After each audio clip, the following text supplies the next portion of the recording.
Well, a lot of us have probably heard about the show The Walking Dead, but I'm on a building on the campus of the University of Georgia this month. I'm going to introduce you to a lady and some plants that are helping keep the walking fed. And I'm going to introduce you to Carson Dan. Carson, good to see you and meet you in person here. Spend some time together. Carson is the caretaker of this top of the rooftop of the world here in Athens, Georgia, taking care of the plants, the vegetables, the produce that's up here. Carson, what we're looking at right now with the grass and the veggies and different plants, it didn't always look like this, did it? Walk us back there. How did this place transform over time? Well, Nick, up until a couple of years ago, it was just grass. Okay. So in the 1960s, a vegetation green roof was constructed up here for this equipment that you see to my right and left. Good. This equipment is for the climatology lab that's still functioning up here on the building. Okay. And basically what the grass is serving to do is to buffer the temperature of the roof. So when the grass absorbs rainwater, it's going to release it back as cooled water vapor, and it's going to buffer the temperature, rather than an impervious surface that when heat hits, heat is released back. And so that's one of the biggest benefits of a green roof, is that we can buffer the temperature. We can cool the building in the summer and heat it in the winter. I was just about to ask you, what does that do in the heat of the summer or the winter time? And this equipment, without this vegetation, without the grass and the veggies behind it, this would be inaccurate as someone looks online to see what the temperature is. So very, very important. I want to talk next, Carson, about some of the vegetables, some of the things y'all are growing up here, and the people that might benefit from this to keep the walking fed. So let's go there next.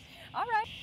Well, as you can hear the cicadas around us, even they're fired up about the stuff that Carson and others are growing right up here on the roof. I want to talk, Carson, let's take a look at some of the produce that y'all are growing up here along with the grass, which is interesting that it would need to be mowed, mowing grass on the roof. That's kind of cool.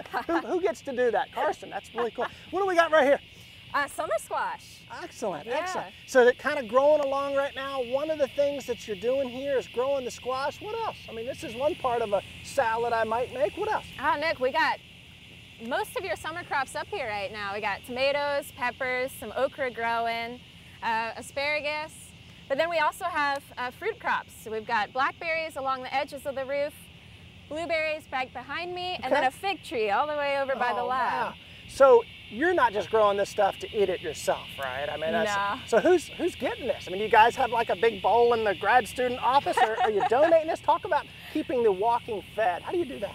So our produce goes to the campus kitchen at UGA. Good, okay. And this is a student-run organization on campus that works to alleviate food insecurity in Athens, and they focus specifically on senior hunger. And the students are giving that produce to those individuals? Yes. They're delivering it to them? Yes, in person. That's incredible. The service learning aspect here at UGA, most people would walk right by this building, have no idea that stuff's growing on it, and the folks that are being benefited from it. I want to talk about the future of this place next with you, Carson, so let's go there. So from growing the produce, giving that produce back to the folks in Athens through Campus Kitchen, wonderful service opportunity, beautiful flowers in front of us. We're not growing any produce off of these, but Carson, what is the deal with these and maybe some of the other flowering plants? So, Nick, we talked a little bit about some of the benefits of green roofs, some of the ecological benefits. You can grow food on your rooftop. But what you can also do on your rooftop is provide habitat for pollinators. And so that's what a big aim of ours up here is, to provide pollinator habitat for these animals in the middle of the UGA campus. Wonderful. And by that, you're talking bees, you're talking moths? Bees, moths, wasps, beetles, birds, bats. A multitude of different animals serve to pollinate plants.